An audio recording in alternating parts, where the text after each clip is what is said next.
Hi! ಎಲ್ರಿಗೂ ನಮಸ್ತೆ. ಮತ್ತೊಂದು ಮಿನಿ ವ್ಲಾಗು. ಮಂಗಳವಾರ ಹಾಗೆ ಅಮಾವಾಸ್ಯೆ ಕೂಡ. ಬೆಳಗ್ಗೆ ಬೇಗ ಎದ್ದು ಎಲ್ಲ ಕೆಲಸಗಳನ್ನ ಮಾಡ್ಕೊಂಡಿದ್ದೀನಿ. ಇನ್ನು ಪೂಜೆ ಮಾಡಿ ಹಾಗೆ ಅಮಾವಾಸ್ಯೆ ಆಗಿರೋದ್ರಿಂದ ಕಂಪಲ್ಸರಿ ಗಾಡಿ ಪೂಜೆ ಇರುತ್ತೆ. ಅದನ್ನು ಮುಗಿಸ್ಕೊಳ್ತಿದ್ದೀನಿ.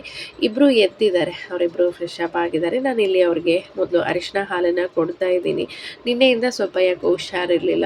ಬಾಡಿ ಪೇನು, ಕೋಲ್ಡ್ ಆಗಿರೋದ್ರಿಂದ ಬೆಳಗ್ಗೆ ಟಿಫನ್ ಕೂಡ ಮಾಡೋಕ್ಕಾಗಲೇ ಇಲ್ಲ ನನಗೆ. ಹಾಗಾಗಿ ಹೊರಗಡೆಯಿಂದನೇ ತರಿಸ್ಕೊಂಡಿದ್ದೆ ದೋಸೆ ಮತ್ತು ಇಡ್ಲಿಗೆ ಹಾಕ್ಕೊಡ್ತಾ ಇದ್ದೀನಿ. ಈ ಮಳೆಗಾಲ ಸ್ಟಾರ್ಟ್ ಆಯಿತು ಅಂದರೆ ಬಟ್ಟೆ ಒಣಗಿಸೋದೇ ಒಂದು ದೊಡ್ಡ ಪ್ರಾಬ್ಲಮ್ ಅಂತಲೇ ಹೇಳ್ಬೋದು. ಹೊರಗಡೆ ಮಳೆ ಬರ್ತಾಯಿತ್ತು, ಹಾಗಾಗಿ ಮನೆಯಲ್ಲೇ ಬಟ್ಟೆ ಹಾಕ್ತಾ ಇದ್ದೀನಿ. ಇನ್ನು ಊಟಕ್ಕೆ ನವಣೆ ಮತ್ತು ಹೆಸರನ್ನ ಬಳಸಿ ಕಿಚಡಿ ಮಾಡ್ಕೊತಿದ್ದೀನಿ. ಖಂಡಿತ ಮಳೆಗಾಲದಲ್ಲಿ ಟ್ರೈ ಮಾಡಿ, ತುಂಬಾ ಟೇಸ್ಟಿಯಾಗಿರುತ್ತೆ. ಇದಕ್ಕೆ ಸ್ವಲ್ಪ ತುಪ್ಪ ಹಾಗೆ ಅರಿಶಿನ ಹಾಕಿ ವಿಸಿಲ್ಗೆ ಇಟ್ಟಿದ್ದೀನಿ. ನಮಗೆ ಇಷ್ಟವಾಗಿರುವಂಥ ವೆಜಿಟೇಬಲ್ನ ನಾವು ಇಲ್ಲಿ ಹಾಕ್ಕೋಬೋದು.